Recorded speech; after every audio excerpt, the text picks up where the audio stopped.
Hello once again. As always, Gordon Causey coming to you with more thoughts, views, and opinions on news and current events. I will be uploading this on the same day as my last video.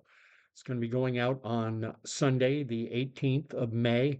And as always, you're invited to like, share, subscribe, comment down below. I'm going to be talking about a very contentious issue, the situation involving Israel and Gaza, or the Gaza Strip, if you prefer. And without any further ado, I'll get right into it. This is something I shared to my Facebook timeline. And here's what I wrote. What can be done with Gaza? Now that Canada's election is in the rearview mirror, us Canucks, we can start considering other news events and issues. And one of the world's biggest issues is what to do about the situation in Gaza.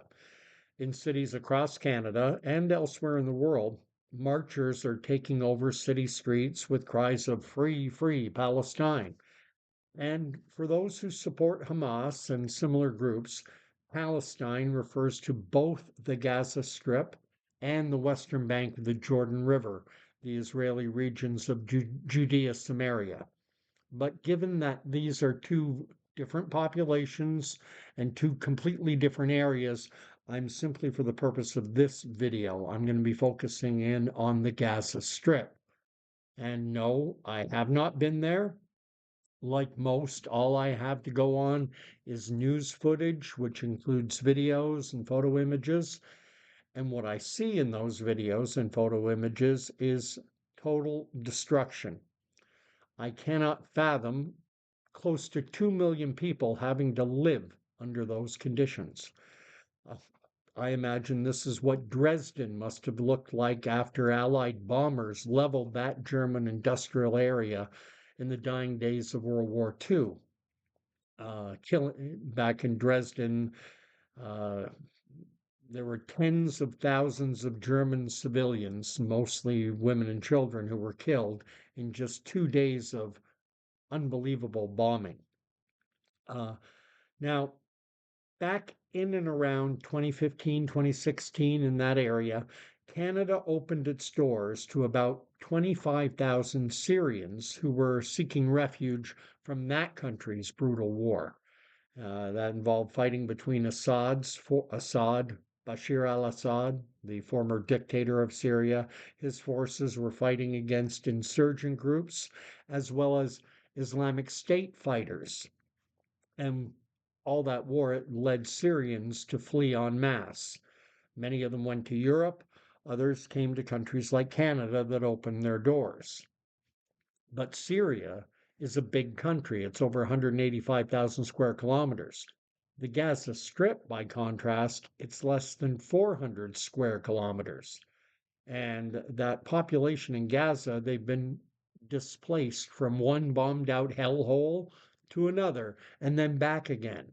But no matter where the citizens of Gaza go, it's still the same barren, bombed out wasteland with little to not no functioning infrastructure. Basically, little to no running water or electricity. And even if a truce or ceasefire takes place, the question remains what to do with the people. If they stay there, they're going to be living in a construction zone for years, probably a decade or more. And so, what do we do with the people? There doesn't appear to be any willingness amongst the world's countries to invite these people in as refugees, as happened, at least to a degree, with the Syrians. And even Arab countries are loath to accept the people of Gaza. And that might be surprising, but it shouldn't be, because Yasser Arafat's old PLO, the Palestinian Liberation Organization, they used to be headquartered in Amman, Jordan.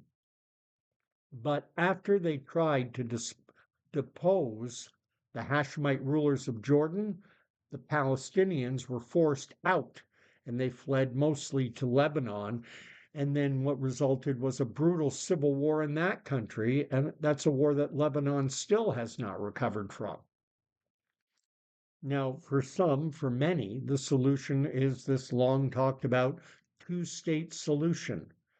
And the idea of this two-state solution would be to combine the Gaza Strip with Judea Samaria into a newly created country that would be called Palestine, borrowing from the placeholder name that was given to what is now called Israel and Jordan at the San Remo Conference of 1920. The problem with this solution is that it could very easily make things even worse. And the reason for that is that Palestinian groups like Hamas have long called for the elimination of the nation state of Israel. They chant from the river to the sea, and that's a call to wipe Israel off the map from the Jordan to the Mediterranean, from the river to the sea. The river is the Jordan, the Mediterranean is the sea. You might ask what could be done to convince Israelis that the creation of a Palestinian state would not threaten Israel's very existence. And I don't know that it can be done because Hamas's leadership stated in the wake of that October 7th, 2023 attack, their leadership said this is just the start.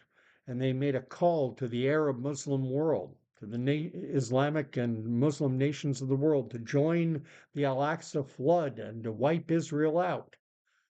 Instead, what's happened is that Israel has done to Gaza what Hamas wanted done to Israel. And for my own part, I don't see a solution. And all that means is more tragedy, more pain, more human suffering. Nobody seems to want the people of Gaza in their country. And there is a popular narrative amongst many, even amongst non Arabs and non Muslims. There's this narrative out there that paints Israelis as European occupiers and colonizers of stolen Palestinian land.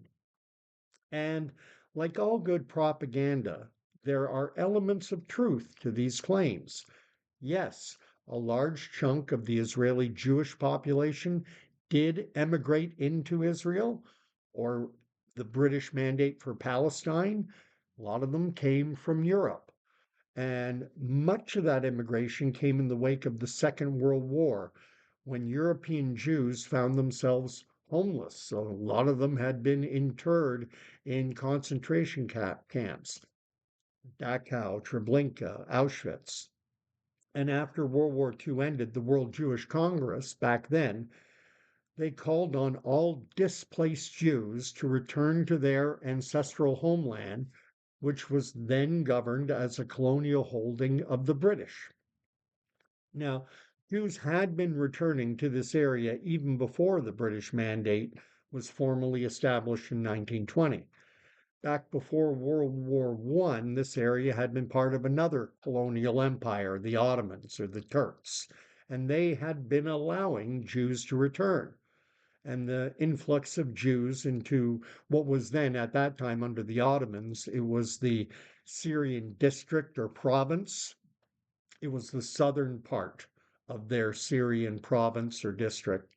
Um, so, with the influx of Jews into this area, it led to the creation of industry, of farming, and that led to Arab immigration. Arabs began emigrating into the area.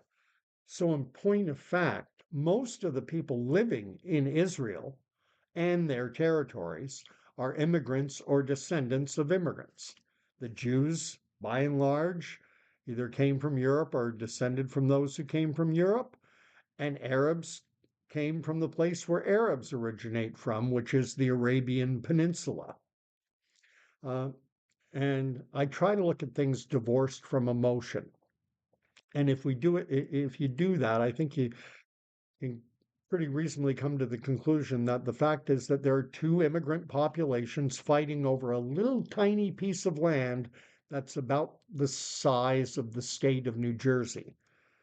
Again, Jews who largely descended from peoples who had been driven out of the Holy Land about 2,000 years ago, driven out mostly to neighboring Europe, and Muslims who are mostly from the Arabian Peninsula. But all that history is meaningless to the people of Gaza right now, who are living in just a tiny little sliver of that land that's only a tiny part of this New Jersey-sized country. And it's a tiny sliver of land that's basically been rendered unlivable. I, I'm going to be perfectly honest. I supported Canada and the Trudeau Liberal government when we opened our doors to in and around, I believe the number was 25,000 or so Syrian refugees. I supported that, and I would have no problem if Canada opened its doors to a similar number of refugees from the Gaza Strip. Again, 25,000 or so. But there's somewhere in the neighborhood of 2 million people living in Gaza right now, and 25,000 out of 2 million doesn't do much. That would still leave over 1.9 million people. I'm not sure the exact population of Gaza, 1.8, 1.9, 2 million. It's in that neighborhood.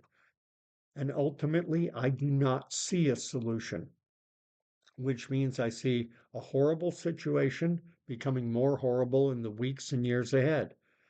And Israel and the situation between Israel and Hamas, the Houthis, Hezbollah, Iran, it isn't the only one. We've got war brewing between India and Pakistan. We have the ongoing war between Russia and Ukraine. We have civil war in Sudan. So the situation in Israel is kind of getting pushed, lower and lower on the news feed. Uh, doesn't have the focus it used to. And who knows what could happen next?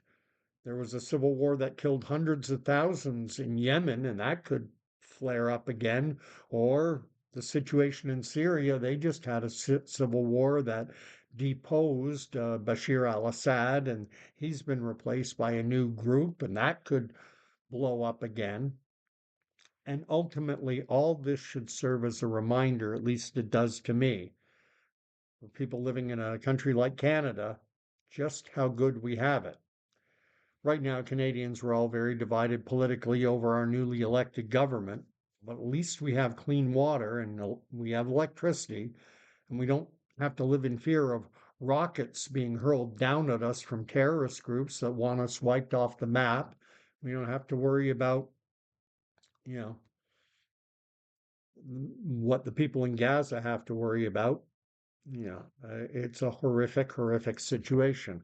So I'll invite you to, if you have any thoughts, if you think something could solve this, and I know that many will say, well, two-state solution, but Israel is not going to allow that to happen. And that's just a simple fact. Israel has seen what groups like Hamas are capable of.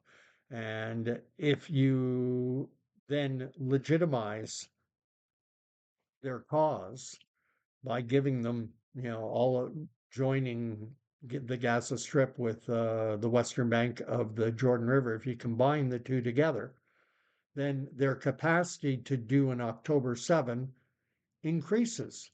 And Israel recognizes that fact, so they are not going to be in favor of permitting a two-state solution. The only solution I see is if there could be found a country willing to take in, or rather countries. I don't think there's any country in the world willing to absorb 2 million refugees. But could Canada take 25,000? Could the United States take 100,000? Could, Russia take some? Could Arab countries be convinced? Could Egypt? Most of the people living in Gaza used to be under Egyptian rule from 1948-49 until 1967, the Gaza Strip was Egyptian territory. So maybe they could be convinced to at least take some. I'll leave it with you. But again, if you enjoy my content, if you think I have something worthwhile to say to contribute to the public discourse, and even if you don't, you're welcome to hit the subscribe button, to hit the like button, and of course to share and all the things that YouTubers say to try and build their channels. I'm trying to build mine, want to get my voice in there as much as I can. We'll see how much longer. I mean, I'm 58 now. How much longer can I do this? 5, 10, 15 years? Who knows? I still feel young at heart. Anyway, God bless. Thank you for watching, and I'll see you on my next upload. Talk to you soon. Bye now.